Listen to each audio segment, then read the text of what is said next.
Doctor ইনিস speaking. কে? চীনের প্রধানমন্ত্রী রি কিয়াং।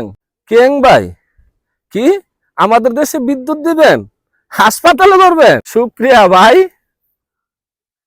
একটা ফোন আসছে ভাই, একটু পরে কথা বলি। কঠিন ভাই, আমার দেশকে কি দিবেন? কি যুদ্ধ সরঞ্জাম দিবেন? শুক্রিয়া ভাই। কি ব্যাপার চাচা, বাংলাদেশটা তো সাজানো গুছানো কেন? আমার পাগলিটা কোথায়? চাচা কথা বলছো না কেন? আমার পাগলিটা কোথায়? পাগলিটা পালিয়ে গেছে। না, এটা হতে পারে না, আমি বিশ্বাস করি না। চাচা, পাগলিটা কেন আমাকে ছেড়ে পালিয়ে গেল? কিসের অভাব ছিল আমার? টাকার অভাব।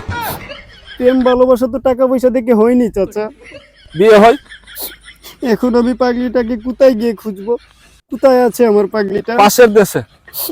চাচা, ওর ঠিকানাটা আমায় দেন চাচা।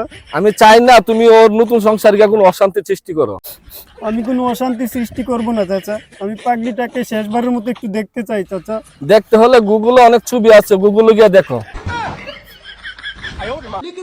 দেন চাচা, আমার গুগল থেকে ওর ছবি বের করে দেন চাচা। আরে এই ফকির নিয়ে মোবাইলে ইন্টারনেট দেয়, এই মোবাইলে গুগল চলে না। চাচা, এই মোবাইলে যদি গুগলই না চলে, এই মোবাইল দিয়ে যদি পাগলিটাকে নাই দেখতে পারি, আমাকে ওর ঠিকানা দাও চাচা। আর চুপ করে থেকো না চাচা, প্লিজ চাচা। ভারত যা, কলকাতা যা। ধন্যবাদ চাচা। আমার তো পাসপোর্ট নেই, ভিসা নেই, আমি কিভাবে ভারত যাব? নদীটা পাড়ি দিলেই ভারত। ধন্যবাদ চাচা।